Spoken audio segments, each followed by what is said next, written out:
We started off the show this afternoon with the Luckenbach poet, Walt Perryman. I want to read a little something about Walt that you may or may not know. West Texas native. Now, I don't think that's the town of West up here on 35. Okay, I don't think that's, I think he's farther west. Is that right, Walt? That's right. How far west? Get up here. How far west, Walt? Oh, from there, probably about 300 miles. That in Pecos, Texas. Pecos? Yeah, we're on the Pecos River. Well, Is there water in the Pecos River? not now. Not now. Okay. All right. You spent a good portion of your life in the oil fields of Saudi Arabia. What were you doing, Walt? Drilling all wells.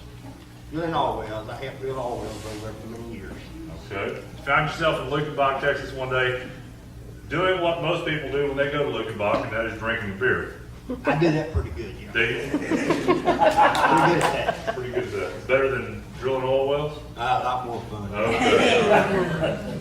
And he decided to never leave, opting instead to find truth and beauty in the art of poetry and became the Luckenbach poet. And I'm very privileged to be out there. I love Luckenbach. I love Texas. I love everybody. All right, ladies and gentlemen, the Luckenbach poet, Walt Perryman. This is another true story. I wrote it called The Hill of Life, or Life is a Hill.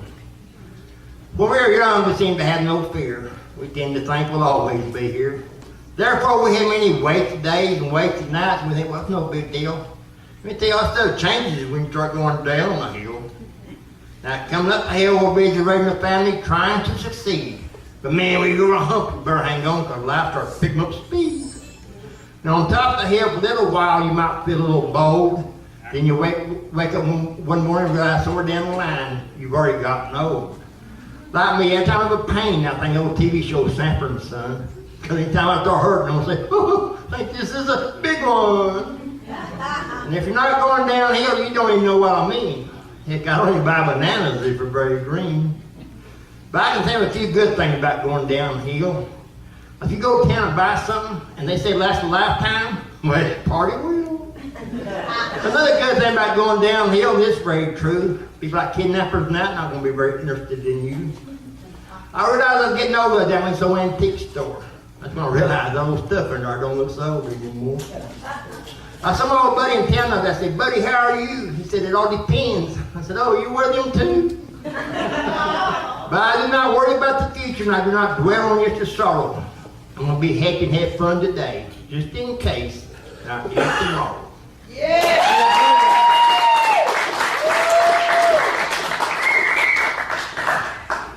There's one rule about ducks. Here's the less about living that everyone needs to know. Sometimes we spend our whole life trying to get our ducks in a row. Now, ducks represent the situation in life, the good and the bad. Sometimes we think to be happy, everything be perfect. I mean, that's really sad. Sometimes we got our ducks in a row, everything went just fine. You know, stupid little ducks, they never stay in line. Then you can wind up giving up your happiness. And that really sucks. Life takes you by while you're lining up ducks. We don't realize that life goes by so fast till we get a bit older and start to look at your past. If I'm going to change my priorities, I'm going to be just fine. I'm going to be happy if old ducks are mine. Happiness is an inside job, so I've been told. So folks, I started shooting my ducks. I'm getting too dadgum old. And that brings up like to think of tomorrow. Tomorrow, oh, I'm sorry, I lost it there just a minute. Dying calf and hailstorm. I'll move right on. Hey, I'm one of the type of guys, I went to church until about 9 years old. And then I didn't go back for about 50 years or whatever. So after I retired, I started going to church, and they had this invitation thing at the end, you know, where they invite you up. That made me nervous for a few years. But we had this old cowboy preacher. And he got hurt out there. He was working cattle. So the guys at the church said, Walt, can you write a poem about the preacher and those cattle? So this is what I came up with. Some of it's true, some it's not. I'll let you figure out which one is and which one's not. Before I joined this church, I've been coming here for about a year. When the cowboy preacher did the invitation thing, that was my biggest fear. I always felt like he was looking right straight at me. A few times there, I started to flee. We sing that invitation song. We get the second verse and into the third. Well, by then I'd have my whole head in that phone book, in that songbook, singing like a little bird. Sometimes I turn my head and just kind of look off the side. You know, before you know it, he can run too. You couldn't hide. You see, when you got a cowboy preacher, it's a cowboy too. He's like a cut horse when he comes after you. But one Sunday something happened. I don't know. Maybe he gave me a nod. But I knew in my heart it was time for me to go up and find God. That's enough about me and my glory, and that's time for the rest of the story. I heard old cowboy preach, got hurt out there, bumping heads with a big old cow. That big old cut runs a eyebrow. But as the story began to unfold, I heard that old cow was knocked out cold. You see, anytime you mess with a hard-headed cowboy preacher, there'll be some kind of repercussion. I mean, look at me, I got religion. With the old cow, she got a concussion. The moral of the story is never underestimate what a hard-headed cowboy preacher can do. Don't be surprised on Sunday at church if old cow shows up there too. But I like to say I no longer have that Sunday invitational fear. You know, I thank that old cowboy preacher for helping me to find my way here.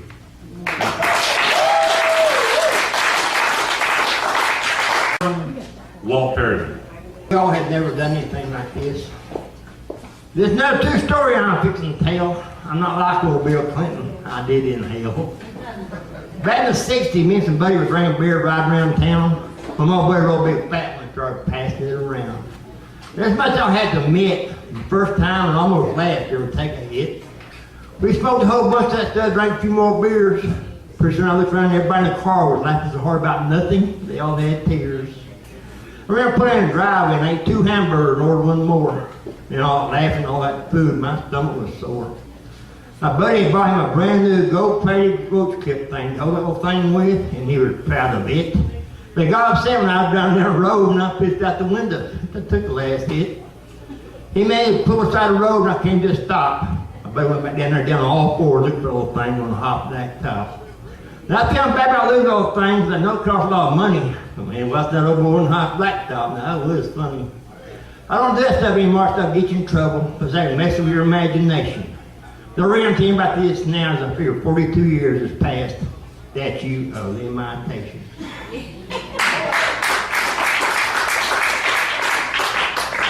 Now this is not a true story, but it should be true for every man here, including me, because we all change. Have you ever noticed when a woman changes all in a car, she go down a Jiffy Lube somewhere, it costs her $30 or more. About 20 minutes later, she's right outside that big old garage door. Now none of us men wait till Saturday gets here. Go down to Walmart, get some oil, filter, cat litter, and a case of beer. We had time for beer on the way back, had time for knowing while we're trying to locate the jack. We jacked the car up thinking, boy, this is going to be a cinch. Had time for another beer while we're trying to find the wrench. We get down and fill a little plug, and all it's hot all over your arm, all the garage room floor.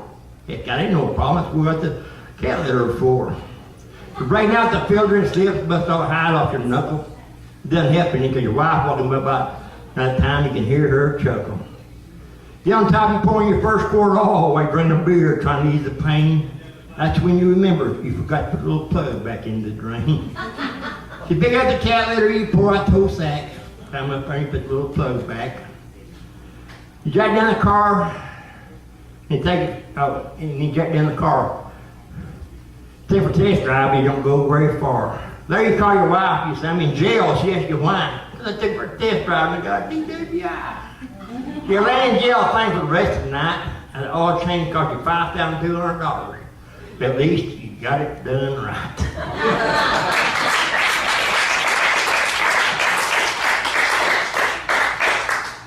You know, I know West Texas town, when they tear down a house, they don't rebuild anything, so it's called my grandmother's house. When I drive by where my grandmother's house used to be, all those childhood memories, they all come back to me. I can remember every detail, every tree, the chicken coop, and the cow pen. It's so easy to remember them good old days back then. Now remember how Grandma was always singing the gospel song, and all the things she did to teach you the right from wrong. And now you cannot tell if the house is ever there or not. Where the house once stood, just an empty lot. There'll come a day that may be near. No one will know her house was ever here. We die 3 times. There's death and then you're buried. That makes 2. The 3rd is when there's no one left to remember you. My grandmother and our house has been gone an awful long time, you see. But so far, they have not made it to number 3. Thank you. Ladies and gentlemen, the Luckenbach poet, Walt Perryman.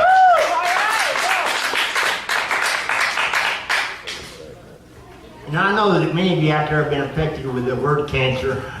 It's like when I was growing up, anybody had cancer just died. It's not like that anymore, you know, they have a lot of cancer survivors. So this little tiny poem, I think it's all says it all. You know, when I first diagnosed with cancer, my first thought is, man, I'm going to die. So this little poem for you cancer survivors, I think most of you will identify. Sometimes with the grace of God, modern medicine will get to live for another day. That's when you start to appreciate life in a more honest and positive way. Everybody knows they're going to die someday, that's very true. But sometimes a cancer survivor can be a benefit to you. Once you have cancer, you look things different than you ever did before. It makes you appreciate the little things in life a heck of a lot more. It makes your sunrises and sunsets more magnificent than any you've ever seen. It makes you appreciate every hour, every minute that comes in between. Yes, modern medicine come a real long way. I thank God and modern medicine for each and every day. That's right. Yeah.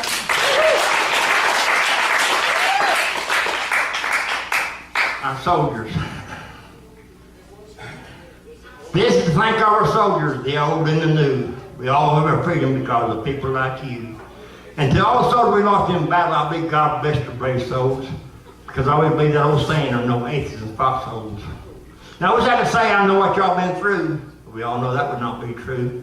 Each one of you have your own individual story of what you've been through to defend your old glory. Many have been to battle and you look death in the eye. On each precious second you've been next one to die. You've all paid a high price, not we'll all agree. And I guess the price of freedom is never free. Americans have been through many wars, they've had many a test. But by far the American soldiers still the very best. So to enemies, I don't think you can win, I don't think you can even hide. God still walks beside the American soldiers' side. Thank you.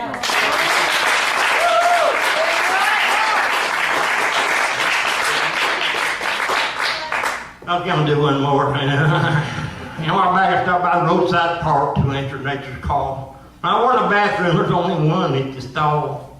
By the time I sat down, the guy next door said, hello, how you doing today? Well, I couldn't see nobody, but I'm pretty friendly. I said, guess I'm doing okay. He said, well, I'm going hunting today. I sure hope I get a deer. I said, well, good luck. I'm going to Luckenbach. I'm going to drink some beer. And then he says, honey, I'm in the bathroom right now. When I get out of here, I'll give you another call. Like every time I try to talk to you, somebody answers me from the next stall. He said, I'm in old school. No way I could have known. No, well, wouldn't talk to me. He was talking on my cell phone. I